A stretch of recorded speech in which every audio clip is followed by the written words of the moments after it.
Si os topáis con esta comitiva en algún bosque o en algún monte perdido, por favor, no os quedéis, echad a correr. Pero si ya es demasiado tarde y esta comitiva espectral ya se os ha echado encima o bien os está rodeando, lo que debéis hacer es dibujar un círculo en el suelo, con vuestra mano o con una rama, da igual. Según la tradición, ninguno de los miembros de esta comitiva espectral podrá traspasar ese círculo de protección y haceros daño. Bueno, como muchos de vosotros ya os habéis imaginado o os estáis imaginando, me estoy refiriendo al extraño fenómeno de la Santa Compaña, esa comitiva de almas en pena o de espíritus que han contemplado miles de personas tanto en Europa como en América. Y en muchas ocasiones esta comitiva incluso llega a anunciar la muerte de una persona cercana a los testigos, porque es habitual que detrás de estos individuos ataviados con sotana, a los que no se les distingue el rostro, avance un familiar, un amigo, alguien cercano al testigo o a los testigos, que poco después acaba falleciendo.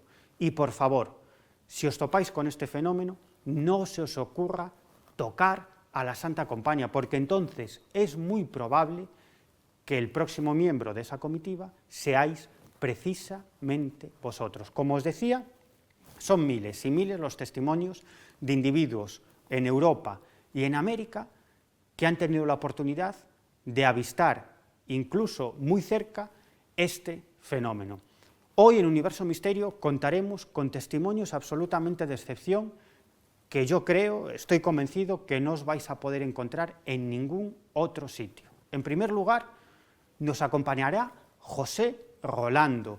Él es nicaragüense y cuando era militar y participaba en una brutal guerra civil que asoló a ese país centroamericano, él y un compañero tuvieron la oportunidad de contemplar a la Santa Compaña, tuvieron la oportunidad de ver a la Santa Compaña en plena selva nicaragüense. Y luego estará con nosotros José Manuel Díaz Saldaña.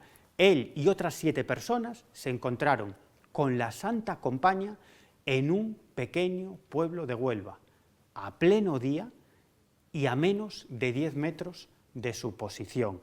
También contaremos con el testimonio de Carlos Fernández. Él es compañero de este programa, de Universo Misterio, y ha investigado, desde hace años, está investigando esta cuestión de la Santa Compaña, recopilando muchísimos testimonios y documentándose. Él ha llegado a unas conclusiones sorprendentes y nos revelará, compartirá con nosotros esos hallazgos. Y terminaremos con una serie de testimonios absolutamente espectaculares, porque en estos casos la Santa Compaña anuncia la muerte, el fallecimiento de una persona cercana a esos testigos. Empieza ya Universo Misterio.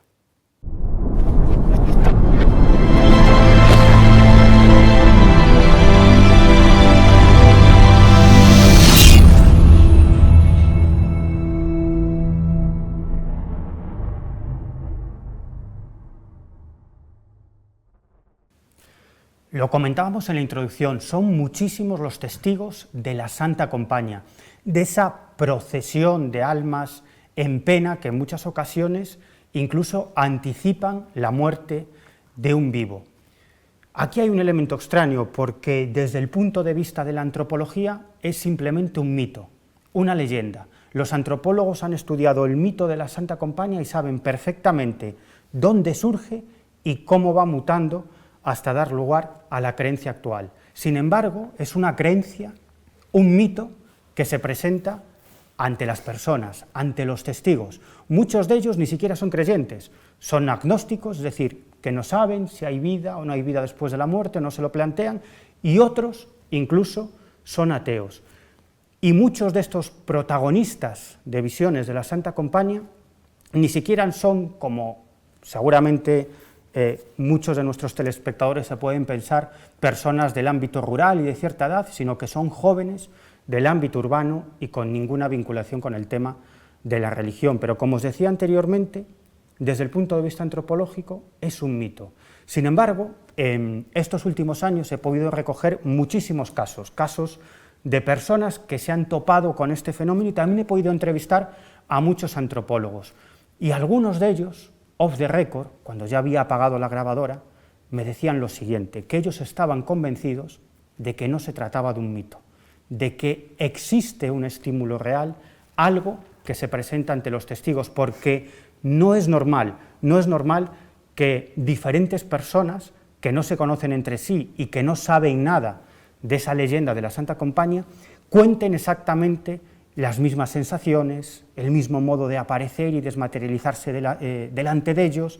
Es decir, es un encuentro exactamente con las mismas características, y esto es algo absolutamente inexplicable. Y hoy tenemos en Universo Misterio un invitado de excepción, una persona que ha vivido mucho, que ha participado en una guerra absolutamente brutal. Él fue miembro del Ejército Revolucionario de Nicaragua, que se enfrentó a la Contra Nicaragüense, un grupo financiado y armado por Estados Unidos, y durante varios años Nicaragua vivió una guerra absolutamente brutal. Pues en ese contexto, en un lugar tan alejado de Europa, nuestro protagonista y un compañero, otro militar, en plena selva de Nicaragua, en guerra contra la Contra Nicaragüense financiada por Estados Unidos, se encontraron con la Santa Compañía. José Rolando, bienvenido a Universo Misterio. Muchas gracias por la invitación.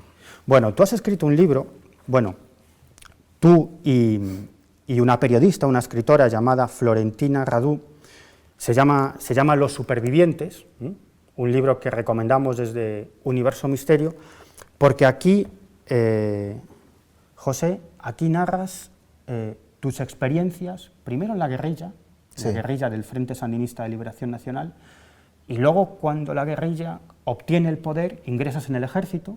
Así es.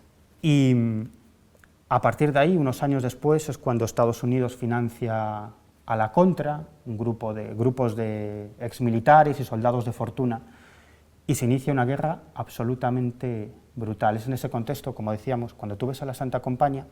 Pero antes de entrar en esa historia, que es realmente la que nos interesa, a mí me gustaría conocer un poco de tu vida en la guerrilla y en el ejército, en esa guerra tan brutal. ¿Cómo ingresas tú en el ejército?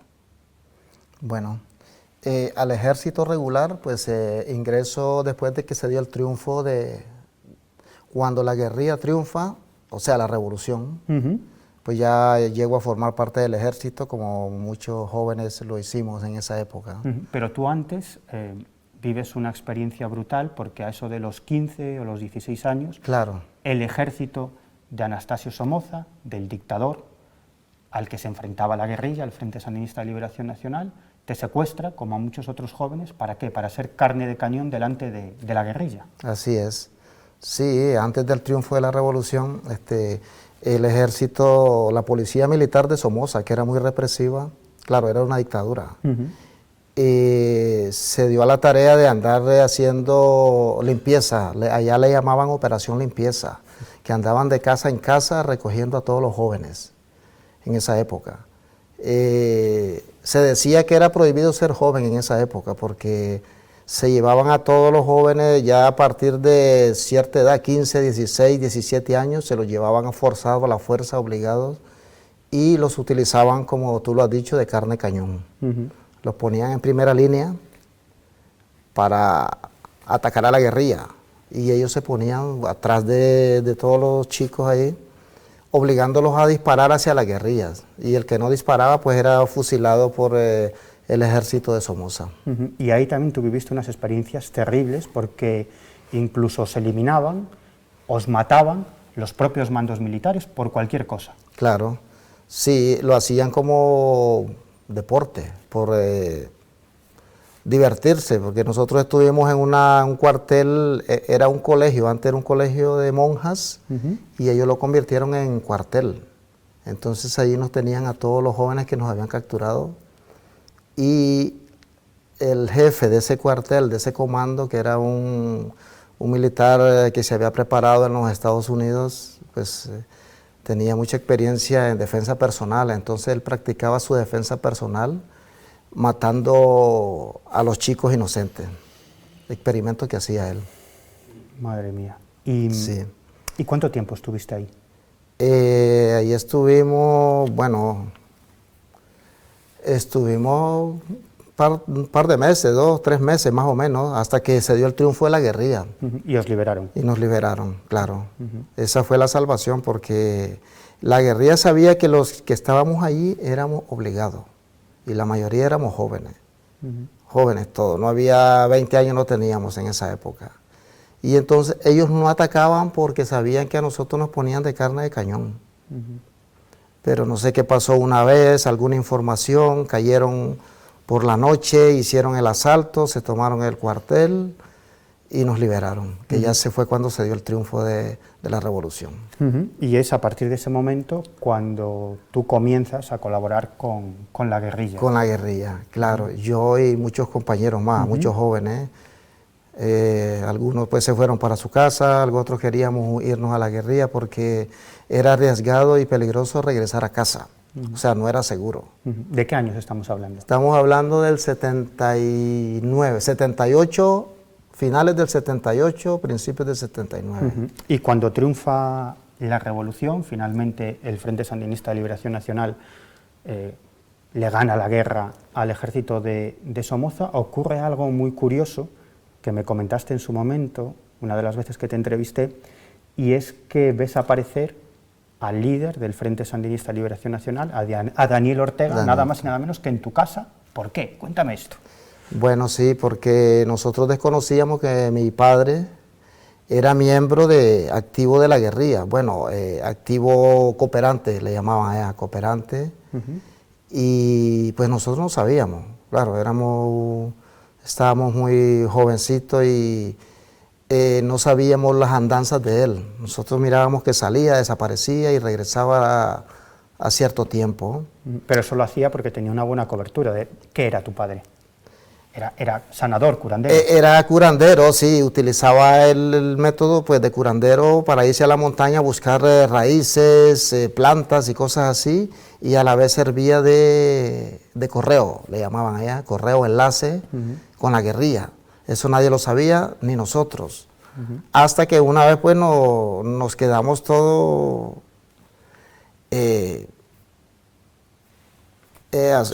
sorprendidos, por decir así, cuando llegó el mero jefe de la revolución en esa época, el actual presidente de hoy del gobierno de Nicaragua. Sí, porque Daniel Ortega actualmente es presidente de Nicaragua. El actual presidente llegó a entregarle personalmente, él y su comitiva, un pergamino, un reconocimiento a mi padre, por las labores que había realizado cooperando con la guerrilla.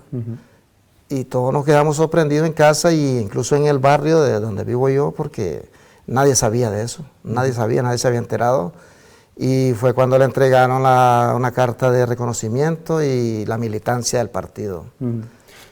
Claro, este hombre tenía, el padre de nuestro invitado, José Rolando, tenía la excusa perfecta, porque se pasaba largas temporadas en el monte, en la selva, buscando plantas, buscando raíces para sus medicinas, para tratar a la gente que acudía a él, y en realidad estaba haciendo de enlace entre la guerrilla que peleaba en la selva y los miembros de la guerrilla que se encontraban en las ciudades, en el país, en las urbes.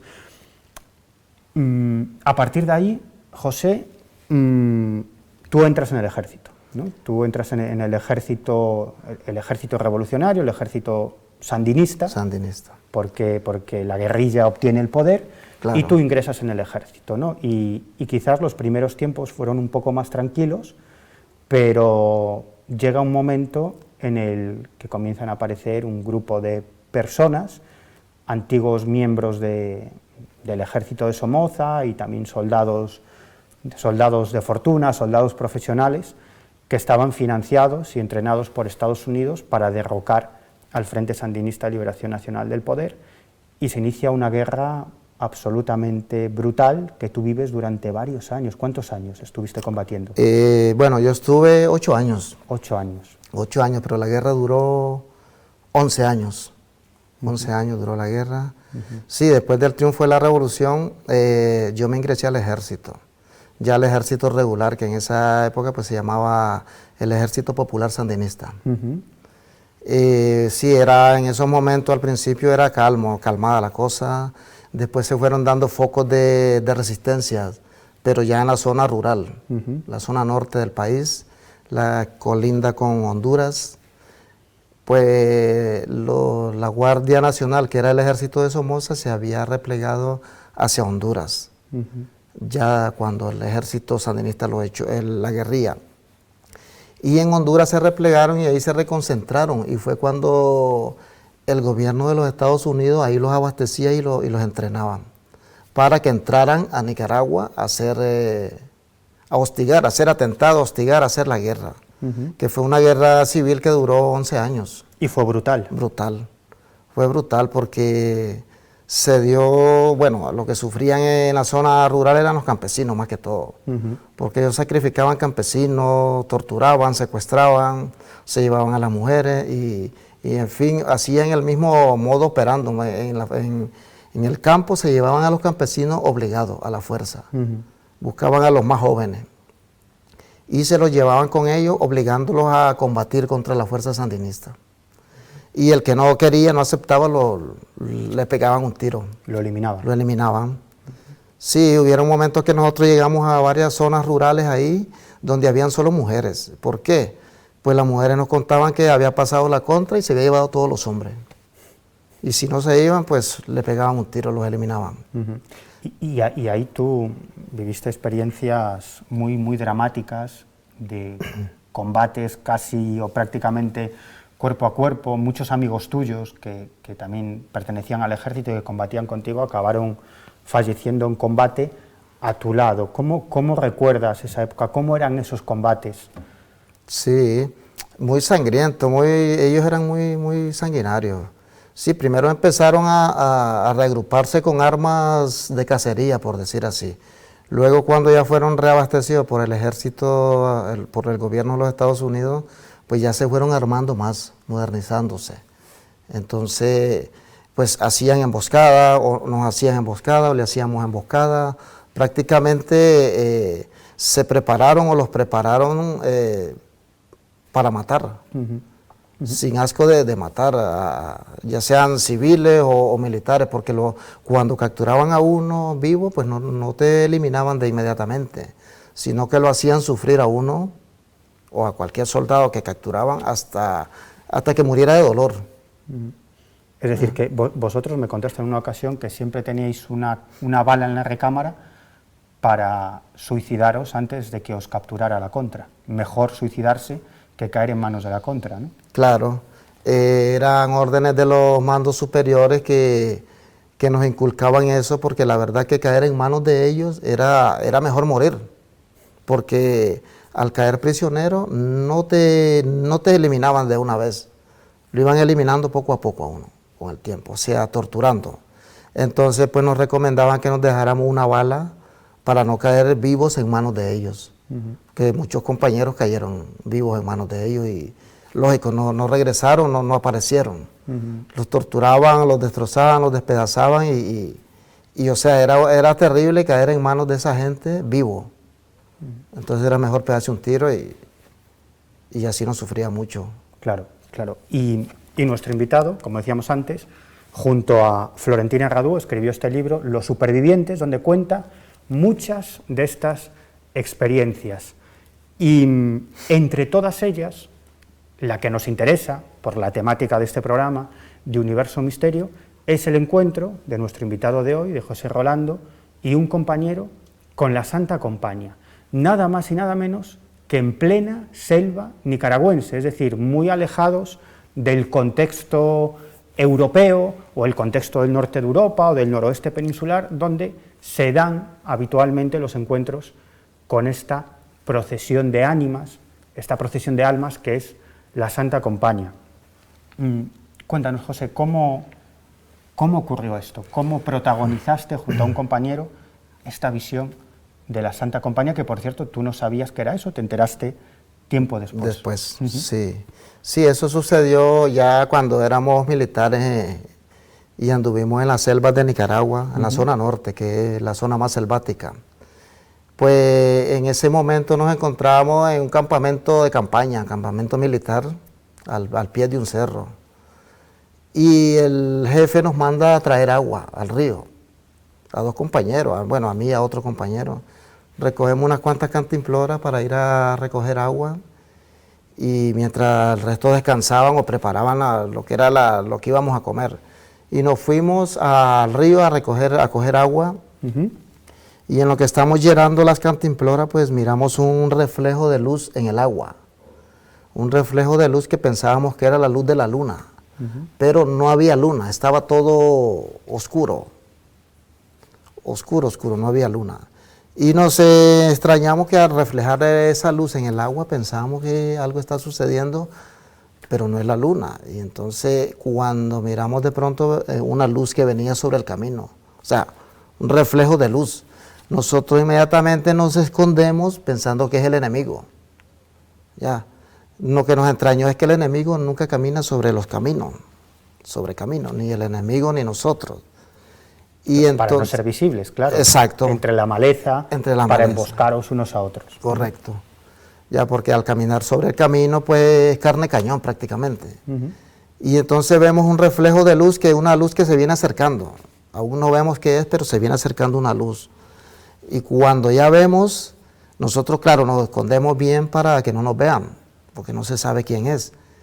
Y cuando vemos que vienen un grupo de personas con antorchas en la mano, antorchas, ahí fue donde ya nos impresionamos mucho, porque traían capuchas,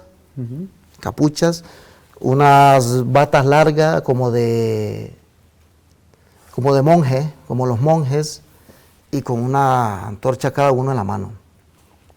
Venían en 2 filas, doble fila. Y iban, pero sin hablar y sin nada. Y sin hacer ruido, porque cosa que en el campo, al caminar hace ruido, al pisar alguna rama, hoja seca o algo, nada de ruido.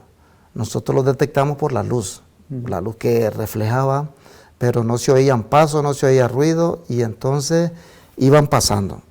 Y nosotros escondidos viendo, que nos quedamos sorprendidos, o sea, de miedo, claro, porque eso era algo anormal. Y no hablaban ni nada, y se miraba que iban serenos, caminando. Claro, no le vimos los pies, porque llevaban unas sotanas, por decir así, largas, que caían hasta abajo y le tapaban los pies. ¿El rostro tampoco? Tampoco el rostro, porque es encapuchado, y entonces la antorcha así, pero no se le veía nada en la cara, no rostro ni nada. Y siguieron. Y esperamos que pasaran todos hasta el último, porque de todas maneras nos quedamos ahí asustados y no nos movimos para nada hasta que pasó la procesión que después me enteré yo que era.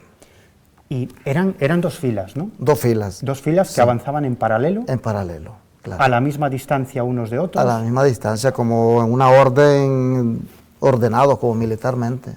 Sí. Y uno de los elementos extraños de esta visión, que es muy típico también en los casos de la Santa Compañía, me lo comentabas en una de nuestras entrevistas, es que más bien parecía que levitaban, más que andar. Eso, sí, exacto. Parecían casi robots, ¿no? Sí. Que avanzaban en línea recta. Exacto, sí, y que no tocaban el suelo, porque no hacían ningún ruido.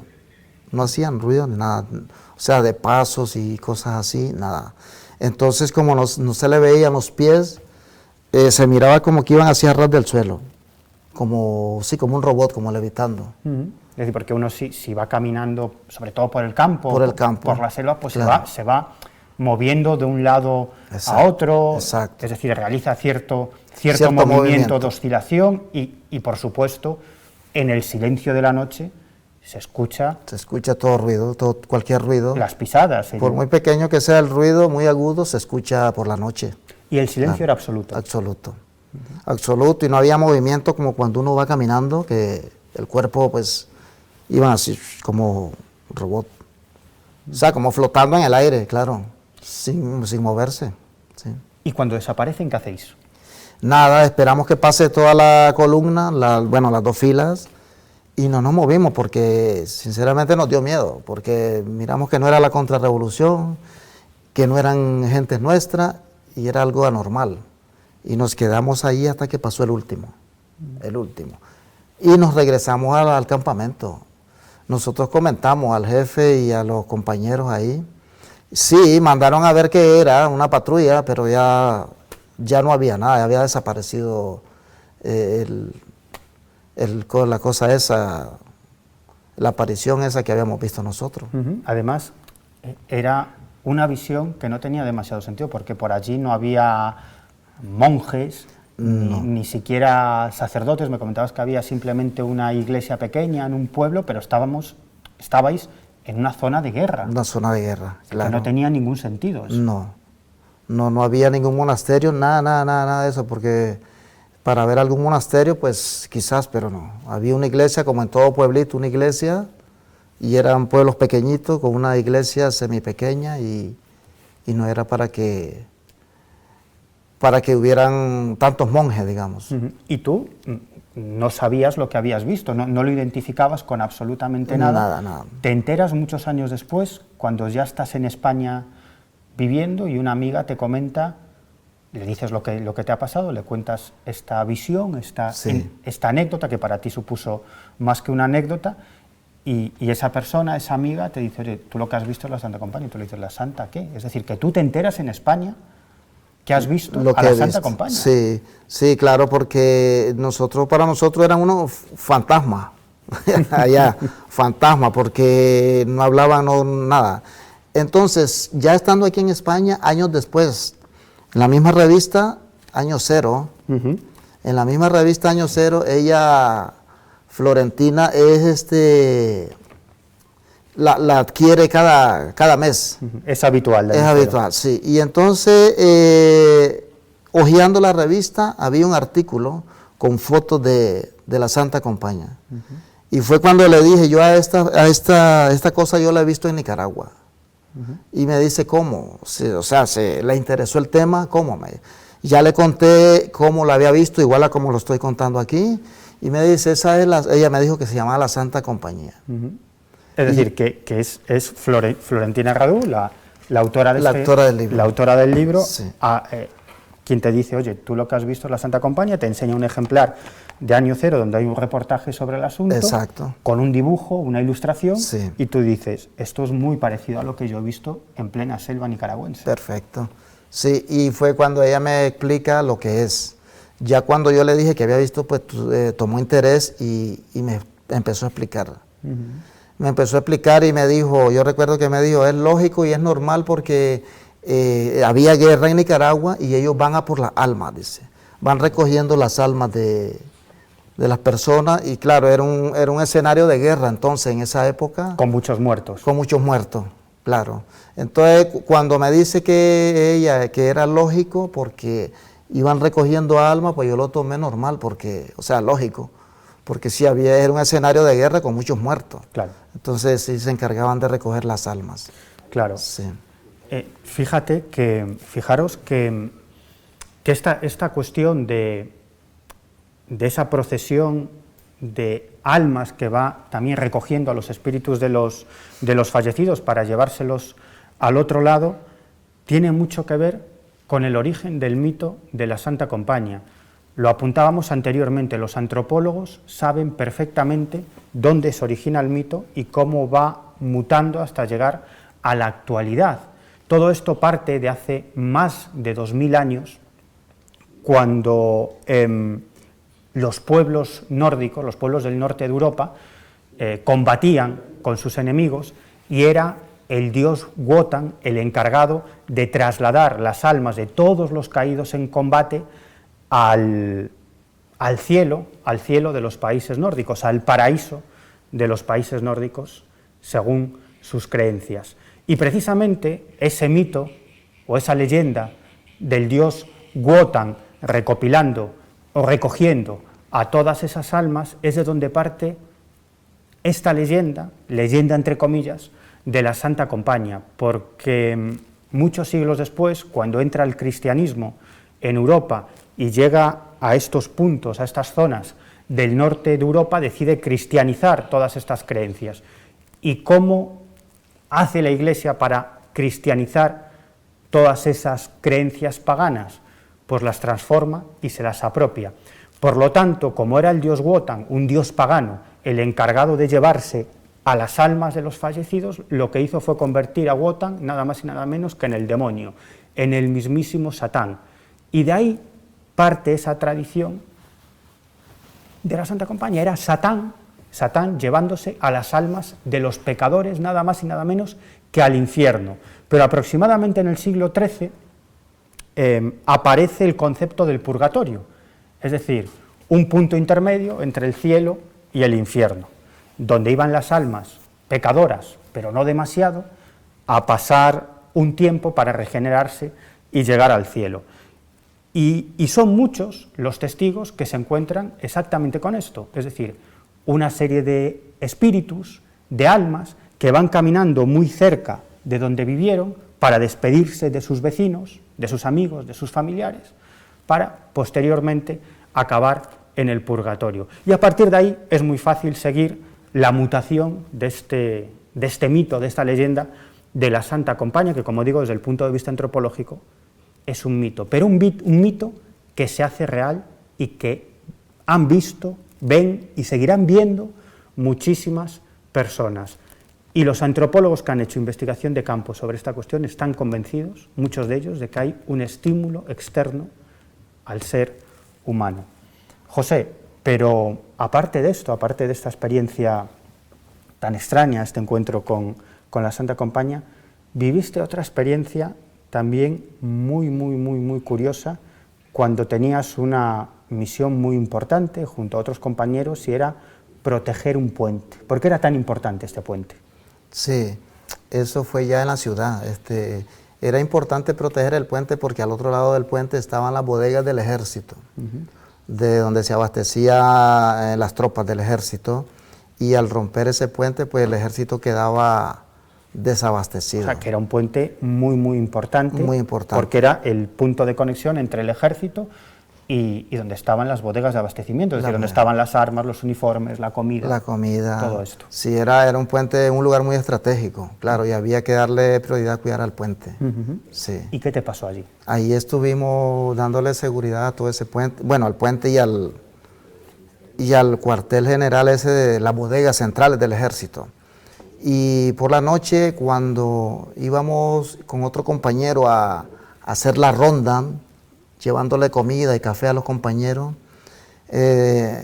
nos llevamos la sorpresa de que al compañero mío que iba conmigo, llevábamos el fusil así cruzado, de frente, cruzado con la correa, y a mi compañero se lo arrebataron, se lo quitaron así, del pecho. O sea, ¿Quién se lo quitó? No se sabe, solo se sintió una ola de viento, de frío, aire frío, y como que le tiraron así, el mismo aire frío que se sentía, sintió que le tiró lo tiró como cuando una persona le quiere quitar algo.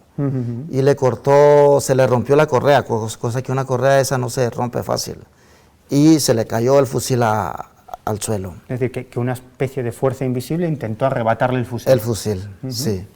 Luego pues recuperamos el fusil, claro, con miedo, ya, y luego sentimos otra vez lo mismo y me pasó lo mismo a mí. ¿A ti? A mí. ¿Qué es lo que sentiste? También una ola así de frío, como una ráfaga, y me tiraron, pero ya a mí ya no me pudieron quitar el fusil, que también lo llevaba cruzado. Lo llevábamos cruzado porque llevábamos el café y la comida de los compañeros. Pero tú notaste esa fuerza que tiraba de ti. Sí, que tiraban, como que tiraban. Y entonces cuando llegamos al puesto donde están los compañeros en el puente, estaban pues muertos de miedo. ¿Por qué? Porque nos explicaron, nos preguntaron que si habíamos visto algo sobre el camino. Y le preguntamos que por qué. O sea, que lo que nos había sucedido a nosotros, les sucedió a ellos mismos también. O sea, había una fuerza ahí maligna, no sé qué, que no solo a nosotros nos sucedió eso, sino cada vez que se hacía el cambio de guardia, los compañeros también lo notaron y les sucedía ese misterio. Es decir, que eso le sucedió a muchos más militares. A muchos más militares, sí. ¿Y qué explicación podía tener eso? ¿Por qué? ¿Qué había ocurrido en ese puente? Se dice de los aldeanos de ahí, de la zona, que allí mataban mucha gente. O sea, en los tiempos del ejército de Somoza, parece que ese lugar era de Cuando capturaban a alguien, ahí lo llegaban a fusilar y ahí los dejaban. Ahí dejaban los cuerpos. Dicen que así nos explicaron a nosotros la gente, los de la zona, ahí gente civil que vive ahí, que ahí sacrificaban a los prisioneros o a los guerrilleros, bueno, al que capturaban. Lo llevaban al puente abajo y pum, ahí lo fusilaban. Entonces se deduce que de ahí puede ser que almas en pena o algo así, que andaban perturbando en la noche. José, pues muchísimas gracias por contarnos estas experiencias. Hemos esbozado solamente por encima tus vivencias en el ejército, en pleno combate en la selva nicaragüense, donde viviste experiencias dramáticas, donde perdiste a muchísimos compañeros, donde también estuviste a punto de perder tú mismo la vida. Todo eso lo relatas en este libro, Los supervivientes, que recomendamos desde aquí, desde Universo Misterio, porque es una guerra, la de Nicaragua, como dices tú, una guerra civil de 11 años. 11 años. 11 años, muy, muy desconocida, absolutamente brutal. Además, Nicaragua era un lugar estratégico, geopolíticamente hablando, y los servicios secretos americanos, el ejército, se implicó mucho en esta guerra que claro, estamos en plena Guerra Fría. Sí, en plena Guerra Fría, sí. El combate entre los dos bloques, el este y el oeste. Bueno, pues todo eso está en este libro, Los supervivientes, y también en este libro relatas estas dos vivencias que nos acabas de contar. Muchísimas gracias, José, por acompañarnos. Muchas gracias a vosotros por haberme invitado también. Y esto de la Santa Compañía a veces tiene mucho que ver, por supuesto, con la propia experiencia, pero también con la interpretación de la experiencia. En su momento, cuando me documenté hace algunos años, que inicié una investigación bastante amplia sobre esto de la Santa Compañía, me documenté para averiguar cuáles eran los primeros escritos que se referían a la Santa Compañía en España, y descubro que la primera persona que alude a este, entre comillas, mito, que para mí es algo más que un mito, es un británico, Mr. Borrow, que en el año 1835 se dedicaba a viajar por España y financiaba ese viaje vendiendo Biblias. Él escribió luego un libro que se titulaba pues, Viaje por España, y ahí narraba una experiencia muy particular. Él se encontraba en Padrón, en la provincia de La Coruña, y quería viajar por la noche a Corcubión, una localidad que está a unos cuantos kilómetros. Entonces contrata a un joven de la localidad, a un joven del pueblo, que conocía la zona, para que haga las labores de guía. Y este joven le dice que no, que por el día todo lo que quiera, pero que por la noche él no viaja por esos caminos, porque unos días antes estaba acompañando a unas mujeres, precisamente haciendo esa ruta de Padrón-Corcubión, y se habían encontrado nada más y nada menos que con la Santa Compañía. Y cuando Mr. Borrow le pregunta, ¿y qué es lo que viste?, él describe que lo que observaron eran unas luces voladoras, luces que volaban por encima de ellos. ¿Cómo lo interpretó este muchacho, este joven? Pues para él no podía ser otra cosa que las almas de la Santa Compañía, con sus cirios, volando por los aires. Unos años después, en 1886, un escritor gallego, Cuevillas, recoge varios casos de encuentros con la Santa Compañía, y muchos testigos describen a esa Santa Compañía como luces voladoras que entraban en las casas y secuestraban a sus moradores. Incluso a finales de ese siglo, a finales del siglo XIX, todavía se recogen testimonios de personas que identifican a la Santa Compañía con esas luces voladoras. Y claro, la Santa Compañía se vincula con Galicia, con la zona del noroeste peninsular, pero no es verdad. La Santa Compañía se observa en prácticamente todas las zonas de España. En Castilla es muy popular esa tradición, aunque no se llama Santa Compañía, es decir, tiene diferentes nombres en distintos puntos de España, pero los testigos se refieren a lo mismo, a esa procesión de encapuchados con cirios en las manos que se materializan y desmaterializan delante de ellos y que parecen volar o que parecen levitar. Y a continuación vamos a compartir el relato de otro testigo de la Santa Compañía.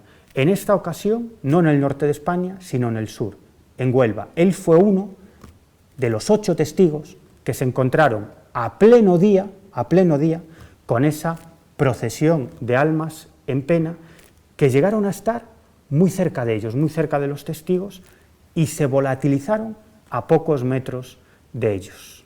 Pero mejor que nos lo cuente uno de sus protagonistas. A continuación, aquí, en Universo Misterio.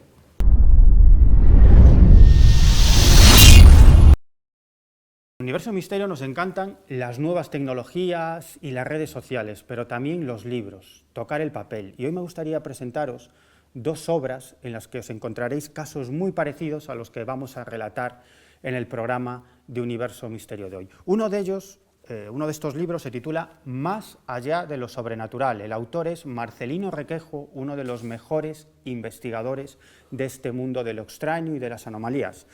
Y otra de estas obras se titula Los 20 mejores expedientes X españoles, y tuve la oportunidad de escribirlo hace algunos años, y en este libro os encontraréis un capítulo muy amplio con testimonios de encuentros con la Santa Compañía. Y os lo anunciábamos al principio de Universo Misterio, en la presentación. Hoy contamos con un invitado absolutamente de excepción. Él se llama José Manuel Díaz Saldaña y tuvo la oportunidad de encontrarse con la Santa Compañía. Y no estaba solo, sino que estaba junto a 7 personas más en un pueblo de Huelva, a pleno día, y de pronto observan esa procesión de almas en pena, esa Santa Compañía que llegó a posicionarse a muy pocos metros de donde se encontraban.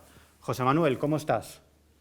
Hola, muy buenas noches. Encantado de estar en el programa. Oye, muchísimas gracias de verdad, porque sé que te hemos hecho esperar un rato para que entraras, y sobre todo te agradezco que nos cuentes tu experiencia. No es sencillo.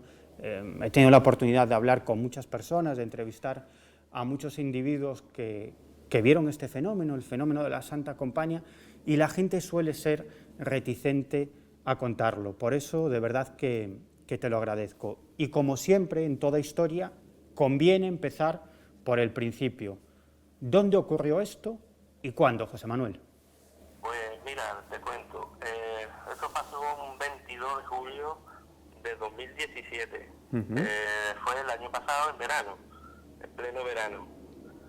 Entonces, yo pues doy cursos, ¿no? Doy cursos de radiestesia. Entonces, cada curso de radiestesia, pues yo intento pues llevarlos a los que van al curso a sitios supuestamente que sean energéticos y que tengan energía para poder, pues por eso, experimentar y a ver las sensaciones que tienen cada uno y vayan aprendiendo con lo que es el péndulo. O sea, que esto ocurrió el 22, me está diciendo, 22 de julio del año 2017, es decir, hace prácticamente nada, menos de un año, y os encontrabais un grupo de personas, creo que erais 8, ¿verdad? 8 personas en total. Sí, 8 personas, sí. Y estabais practicando con el péndulo, con la radiestesia, tratando de captar lugares energéticos o corrientes de agua. ¿Y dónde estabais? ¿Dónde estabais, José Manuel? Decirte que llegamos allí y yo no les cuento a ninguno nada sobre el sitio, ¿vale? Para que no entre miedo, para no estar pues viendo un fantasma, eso, que no. Lo único que vamos es a ver si hay alguna energía o no lo hay, pero sin condicionar a nadie que va, ¿vale? ¿Y dónde ocurrió esto? ¿Dónde pasó? Pues eso llegamos, no les cuento la historia del sitio, porque es un pueblo abandonado, se llama Membrillo Bajo. Ajá, Membrillo Bajo, provincia de Huelva, ¿verdad? Membrillo Bajo, sí, de provincia de Huelva, en la sierra. Y bueno, entramos en lo que es el pueblo, que ahora lo que es todo es, se ven las calles, pero las casas ya no existen, porque son montículos de piedra, ¿no? Y bueno, yo les digo a todos que elijan un sitio, que se vayan guiando por el péndulo y me digan un sitio donde vamos a experimentar esa noche, ¿no? Entonces, yo lo dirijo hacia un sitio y digo, por aquí, venga, verme diciendo a dónde queréis vosotros, a dónde os dice el péndulo, que vamos esta noche, cuando llegue la noche, a experimentar. Y entonces la casualidad fue, y que me resultó un poco extraño, que de los 8, 5 se fueran al mismo lugar, ¿no? Pero bueno, digo, bueno, pues será coincidencia. Entonces en ese sitio pues empezamos a hacer la experimentación. ¿Y qué ocurrió? ¿Qué es el primer elemento extraño que veis, que contempláis? Llevaríamos 1 hora y no pasó absolutamente nada, vamos, nada, pero nada. Estábamos muy tranquilos, todo, incluso no charlar, pero decíamos, joder, pues vaya tela el lugar, ¿no? Que no sentimos nada, ¿no? Pero bueno, llega un momento que 3 de nosotros dicen, no oléis eso. Y digo yo, sí, yo estoy oliendo. Digo, ¿el qué oléis? Dice, huele a velas. Como si hubieran encendido velas y nos llegaba a nosotros el olor. Y a partir de ahí, ya todas las sensaciones era de que nos están mirando, de que hay alguien más que no lo vemos. Incluso el grupo nos ponemos en círculo y llega un momento que se ponen 4 a un lateral y otros 4 en otro lateral, como si algo estuviera allí pasando por el medio, ¿no? Entonces, el subconsciente nuestro nos está diciendo que nos apartemos porque algo está pasando. O sea, que vosotros oléis a cirio, a vela, ¿no? Os ponéis 4 a cada lado, como si fuera a pasar algo por el medio de todos vosotros, pero incluso varios de los presentes, o todos, o prácticamente todos, observáis algo extraño, ¿no? Una figura extraña también. Bueno, eso, la figura, una persona dice, allí al fondo vienen 2 personas hacia nosotros. Y digo, bueno, yo no me giro porque estaba yo de espalda, y digo, bueno, pues será cualquiera del pueblo, o será la misma Guardia Civil, porque no ha visto las luces, para preguntar. Bueno, no le demos importancia, y como están muy lejos, porque había una higuera, estaban por la higuera, digo, como están muy lejos, ya llegarán a nosotros, y así que vamos a seguir haciendo lo que estábamos haciendo, ¿no? Y vemos, bueno, ya vemos lo que quieren. Entonces pasan unos minutos y otra vez esta persona dice, oye, pero espera un momento, estas personas que vienen para acá se han quedado allí a lo lejos, se han quedado paradas. Entonces yo ya ahí me giro y digo, esto no es normal, pues si no están viendo, ¿por qué se quedan paradas? Entonces yo me giro y me veo 2 sombras negras de pie, allí paradas, a unos 30, 40 metros, no estarían a más. Y llega un momento que esas 2 figuras empiezan a andar y vienen hacia nosotros y nos percatamos de que las calles que están perpendiculares allí, que desembocan todas en la calle esa principal, empiezan a salir otras figuras y se van poniendo detrás de estas 2 figuras. Hasta que hacen 2 filas, son 2 filas de por lo menos 6 de cada uno, serían unas 12 figuras negras. Es decir, 12 figuras negras, 12 sombras avanzando hacia vosotros en 2 filas de 6. Esa es la imagen que veíais. Como iban saliendo, se iban poniendo en la fila, pero claro, los 2 de adelante van andando, entonces ellos se van incorporando a las filas y van andando con ellos detrás. ¿Vale? Y esas 12 personas, o esos 12 seres, o esas 12 sombras, avanzaban hacia vosotros, hacia donde os encontrabais. Por lo que es la calle principal, es que una calle recta, ¿vale? Entonces venía hacia nosotros. ¿Y vosotros seguíais percibiendo ese olor a vela? Sí, totalmente. Que vosotros estáis oliendo a velas, observáis a esas 12 figuras encuadradas en 2 filas de 6 que se dirigen hacia vosotros. ¿Y cómo reaccionáis en ese momento? Pues llega, claro, yo me pongo nervioso porque soy el responsable del grupo, ¿no? Entonces lo que hago más pendiente de cada uno, porque veo que están entrando en pánico algunos. ¿Y qué pasa a continuación? ¿Qué es lo que ocurre? Pues bueno, estamos digo, tranquilizaros, que los que lo estamos viendo, lo estamos contando perfectamente, entonces no temer, porque ninguno nos estamos yendo, ¿no? Digo, aguantad lo que podáis, y de repente estas figuras vienen andando, y cuando llegan a unos 10 metros, lo teníamos casi ya encima, estábamos todos prácticamente como dejando paso, ¿no? Digo, ¿esto qué es? Y vamos a dejar paso y que no nos vean, ¿no? Era la impresión que teníamos todos. Y cuando llegó a esos 10 metros, se desvanecieron. Ya nadie los vio y desaparecieron. ¿Y cómo eran esas figuras que tuvisteis a unos 10 metros de distancia? ¿Cómo las podrías describir? Pues todo lo describen exactamente igual, lo describen como sombras negras. Se le veía la silueta, se le veía como si tuvieran algo en la cabeza puesto, una capucha o algo con la cabeza tapada, se veían las manos, se le veían las piernas, pero los pies no es como si no tocaran el suelo. Ese es otro aspecto curioso, porque os daba la sensación de que no caminaban, sino que levitaban más bien. Claro, nosotros la sensación de que vienen hacia nosotros es porque cada vez las figuras van cada vez más grandes. Pero, claro, cuando una persona se te acerca, pues tu perspectiva se va haciendo cada vez más grande, ¿no? De que se está acercando. Esa era la sensación, por eso decíamos que se acercaba. ¿Vale? Pero nosotros no escuchábamos ninguna pisada, ni moverse la hierba, ¿vale? Es como si estuviera por encima de la hierba. Y ese es otro elemento muy curioso de la experiencia, porque cuando te entrevisté por primera vez allí en Huelva, tú me contabas que percibisteis un extraño silencio, ¿no? Como si en el momento que surge esa aparición, todo a vuestro alrededor se hubiese apagado, ¿no? Como si no existiese sonido ambiente, como si no hubiese sensación térmica.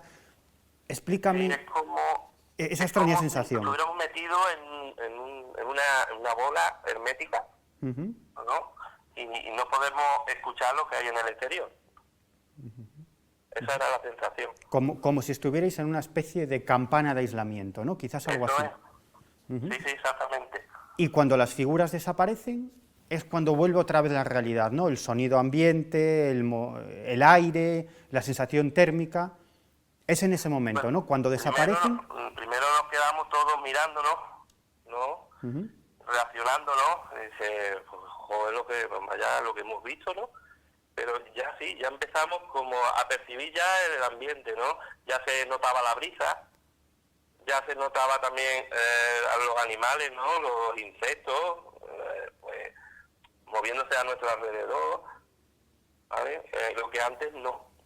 Pues José Manuel, muchísimas gracias de verdad por contarnos tu experiencia y lo dicho, que bueno, esperamos tenerte aquí además en otra ocasión para que nos cuentes alguna otra de tus vivencias, pero de verdad muchísimas gracias y hasta la próxima, José Manuel.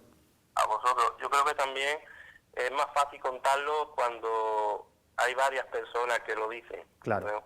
Pues cuando es uno solo, se lo guarda, se Claro. lo esconde. Y yo cuando yo lo conté esto en público, digamos, me empezaron a llamar por Messenger diciendo que a ellos también le habían pasado cosas parecidas allí.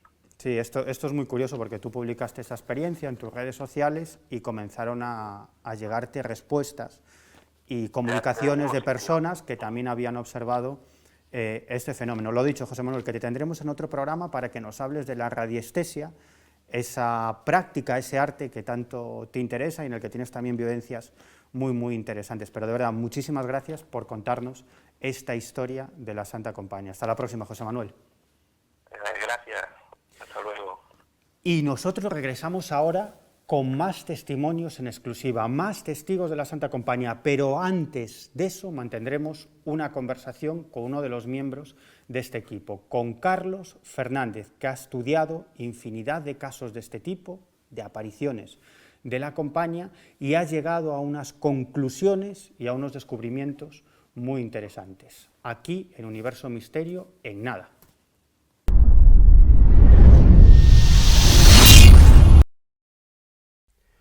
Continuamos hablando de la Santa Compaña, de esa procesión de muertos con la que, según la tradición, más vale la pena no encontrársela en ningún camino. Y para hablarnos de algunos casos que ha tenido la oportunidad de investigar de primera mano, tenemos a un gran investigador, a un gran amigo con el que he compartido muchas aventuras detrás de este tipo de temas y de asuntos que tratamos en Universo Misterio. Me refiero a Carlos Fernández, que es autor de libros como Voces del Más Allá, es uno de los mayores expertos del mundo en comunicaciones a través de medios electrónicos con el otro lado, y también está muy interesado por el mundo de las tradiciones, por el mundo del folclore, que toca más de cerca con la conversación que vamos a mantener hoy con él. Por ejemplo, tiene un libro que ha sido un enorme éxito, 50 lugares mágicos de Galicia. Si queréis conocer esta región de España, nada mejor que este libro, 50 lugares mágicos de Galicia, para tener una visión completamente diferente de Galicia. Carlos Fernández, ¿cómo estamos? Muy buenas, ¿qué tal? ¿Qué es esto de la Santa Compaña? Porque aparentemente es una tradición gallega, pero que antes me decías a micro cerrado que se repite en otras muchas regiones de España con distintos nombres, ¿no? Pero básicamente el fenómeno es el mismo, ¿no? Sí, sería una procesión de almas o de almas. Normalmente en la tradición gallega se dice que es una procesión de almas del purgatorio, que están en el purgatorio y que van a buscar a algún vivo, ¿no? Para llevarlo en ese tránsito hacia el otro lado. Como bien decíamos, la Santa Compaña es el nombre más conocido y hace referencia a esta procesión en Galicia, aunque tiene otros nombres, la hueste antigua, la pantalla, en fin, que tiene diferentes nombres según las regiones, pero que si bien es un fenómeno asociado a Galicia, una tradición asociada a Galicia, por ejemplo en Asturias se conoce como la huestia, en algunos lugares de Castilla la estadea, que es de una sola, digamos, de un solo ser que viene, no una procesión, y que en épocas, en siglos atrás, pues era muy común en otras muchas regiones de España. Se conocía como la hueste antigua, ¿no? Que es esta procesión de almas. ¿Y cómo es la Santa Compaña? Pues normalmente es una procesión que suele ser una docena aparentemente de personas a las que no se le ve la cara. Esto es una constante. Van ataviadas de blanco o de negro. Suelen llevar alguna de ellas o todas una vela encendida. ¿Suelen ir con sotanas? Sí, con sotanas con unas capuchas, como que y nunca, por lo menos en los casos que yo he recogido de primera mano, nunca se les ve la cara. Solo se puede reconocer, si es el caso, a una persona viva que siempre acompañaría a esta procesión. Esa persona viva, pues, digamos que tiene los días contados, ¿no?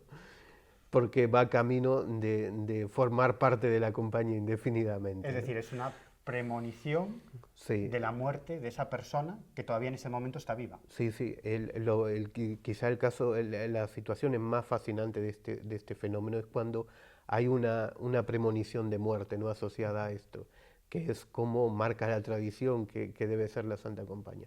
Luego, ya te digo, cada caso tiene matices y características diferentes, pero fundamentalmente es una procesión de almas que vienen a buscar a un vivo que va a pasar hacia el otro lado. ¿Y qué es lo que debemos hacer, Dios no lo quiera, si en un momento determinado nosotros o alguno de nuestros espectadores se encuentra con la Santa Compaña? Según la tradición, el folclore gallego, ¿cómo debemos reaccionar? Pues la tradición, el método más conocido, más efectivo, no voy a decir, pero bueno, el más conocido de todos es dibujar un círculo alrededor de la persona que está viendo, ¿no? O sea, como un círculo de protección. ¿Por qué? Porque si la persona viva que va en la compañía le entrega la vela o el crucifijo que lleva, ese vivo, ese otro vivo, ese que la está viendo, pasaría a formar parte de la compañía, algo que obviamente nadie querría. Es decir, que Querría. ese círculo sería una especie de protección Protección. para que ese vivo que va a fallecer no se te acerque y te dé el relevo, ¿no? Claro, Diciendo, claro, no yo te- voy a ir luego, pero tú vas a ir después. Claro, claro, efectivamente es así. No es un círculo de protección simplemente. Hay otras variantes que es pues, agarrarse un cruceiro, en fin, depende de las diferentes zonas de Galicia, hay diferentes tradiciones. Y pero salir por piernas también, ¿no? también, esa también es la que suele ser más habitual. Más efectiva, ¿no? Más habitual. Y, Más habitual y efectiva, pero hay que tener en cuenta que la compañía pues no conoce de caminos ni de obstáculos, ¿no? Y que puede ser más veloz que cualquiera de los mortales. vale, entonces nos quedamos con el círculo, ¿no? Sí, sí. Eso es Yo creo que es lo más efectivo. casi 100%, ¿no? Sí, sí, sí. Bueno, me gustaría, Carlos, que nos contaras algún caso, ¿no? Porque tú has tenido la oportunidad de recopilar in situ, entrevistando a los protagonistas y en el lugar de los hechos, muchos de estos casos. Cuéntanos algún caso. Pues sí, la verdad es que realmente se suele hablar de la Santa Compañía como un elemento puramente folclórico que está en la tradición, que está en el mundo, únicamente en el mundo de las creencias, pero sí hay gente que ha sido testigo de este tipo de manifestaciones, ¿no? Para mí el caso más espectacular de todos los que he conocido, y además conocí a la persona, la traté durante muchos años y me consta su honestidad y la veracidad de su testimonio. Ocurrió a Josefa Romero, que vivía en Budiño, una pequeña aldea en el sur de Galicia, en el sur de la provincia de Pontevedra.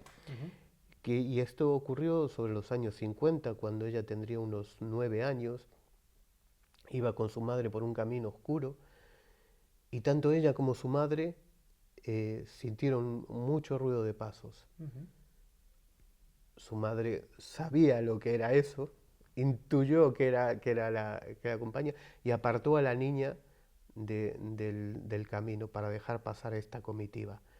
La madre no la veía, pero ella sí, la pequeña sí veía, la pequeña Josefa veía a todos los integrantes de la compañía, a ninguno se le veía la cara. Iban ataviados con unas capuchas, iban como en procesión, uno detrás de otro, pero sí reconoció a la persona viva que iba en esa compañía. Era una vecina muy conocida de ellos, de la familia, que tras pasar esa comitiva, pues unos días después, de forma fortuita además, que esto es lo más curioso, falleció por entrar un rayo por la chimenea y murió fortuitamente, ¿no? Tras haber estado en aquel acompañamiento, ¿no? De acompañamiento espectral. Es decir, que es una tradición, aparentemente es un mito propio del folclore, pero hay muchas personas que la han visto Sin duda. Y yo supongo que muchos de los que nos están viendo dirán, bueno, la mayoría de los testigos son personas del ámbito rural, con una serie de creencias muy exacerbadas, pero nada que ver con eso, porque también hay personas que son agnósticos o que directamente son ateos, es decir, que no creen en el más allá, ni son personas especialmente religiosas, y que también se han encontrado con la compañía. Es decir, ¿qué estamos hablando, Carlos? ¿De un mito o de algo más? Quizás un mito que se hace realidad en determinadas circunstancias, no sabemos bien por qué. Sí, yo creo que hay algo, hay ambos ingredientes, ¿no? Hay un mito hecho realidad, una realidad hecho un mito, eso queda para reflexionar. Pero sí es verdad que hay observaciones de la Santa Compañía en entorno urbano. Yo he recogido alguno en Vigo. ¿En Vigo? En Vigo, en la calle Ursáiz de Vigo, por ejemplo. ¿En la calle Ursáiz de Vigo? Sí.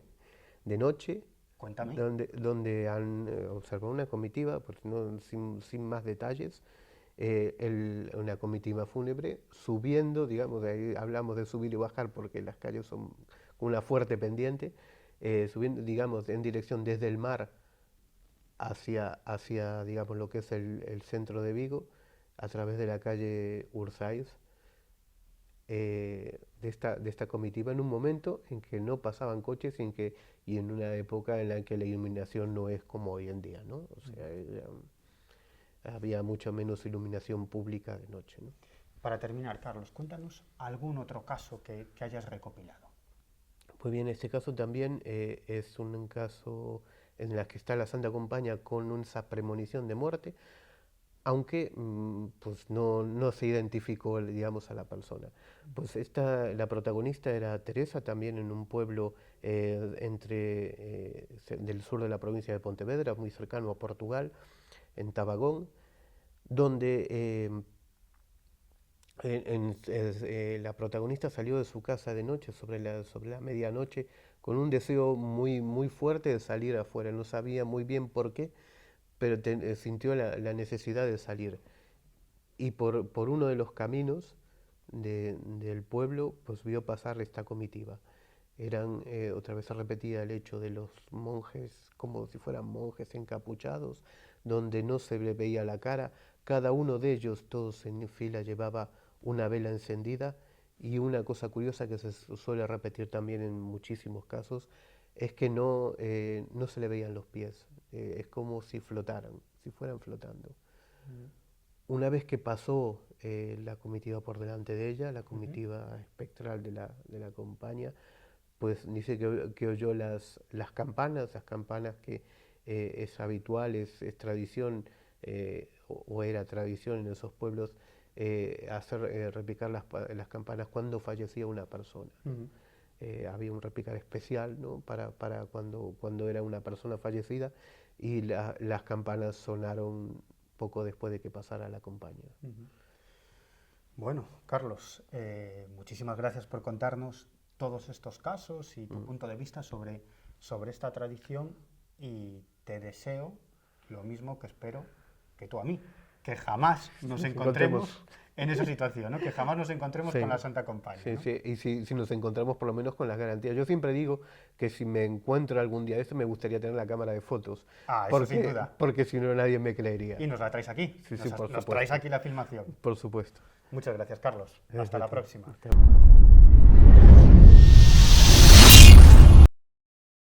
Hace algún tiempo tuve la oportunidad de entrevistar a una joven gallega. Ella se llama Beatriz y se encontró con la Santa Compañía una fría noche de invierno a las 2 de la madrugada. Ocurrió en Cualedro, una pequeña localidad orensana.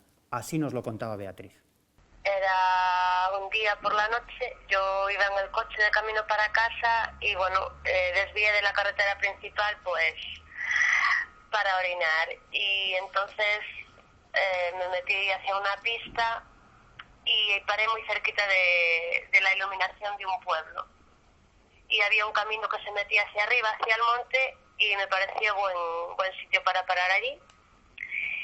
Y una precaución que no sé por qué la tomé, que ya dejé el coche, ya le di la vuelta, lo dejé mirando hacia el lugar donde venía. Y bueno, en esto yo estaba allí resguardada, que no me veía nadie, aunque pasaran por la vía principal, y vi venir un grupo de gente. Era gente como vestida de campo, con sus boinas, y como era verano, pues imaginé que sería igual una procesión nocturna, una misa, o que habría fiesta en el pueblo, o algo así. Y como yo estaba resguardada, no le di mayor importancia. Y delante del grupo de gente venían 3 capuchones blancos, que yo pues lo relacioné con la fiesta, la procesión o lo que fuese. Y cuando ya estaban bastante cerca, no sé, aproximadamente igual unos 10 metros, noté algo extraño, que aquella gente no hacía ruido al caminar. Entonces me fijé, miré mejor y vi que levantaban como un palmo y medio del suelo. Aquella gente no iba apoyada. Y ahí fue cuando me di cuenta que aquello no era normal.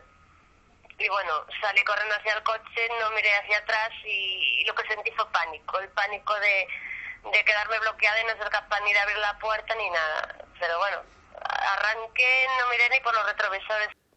Como muchos otros testigos de la Santa Compañía, Beatriz no creía en procesiones de muertos, para nada. Es más, consideraba que todo eran supersticiones y cuentos de viejas.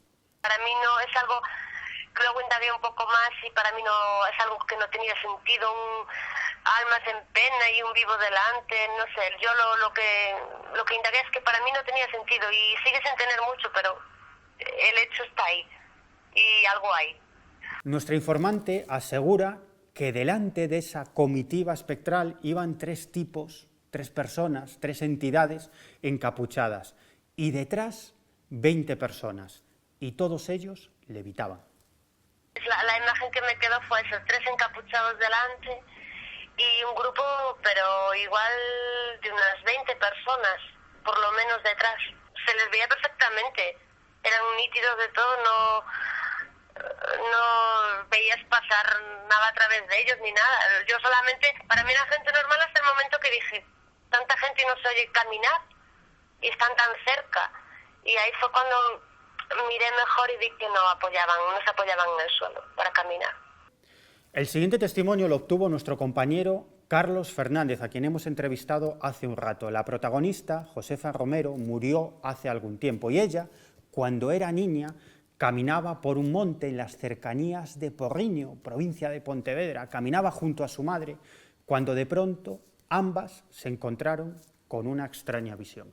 Oímos ruidos de pasos, de gente que venía, pero bastante gente.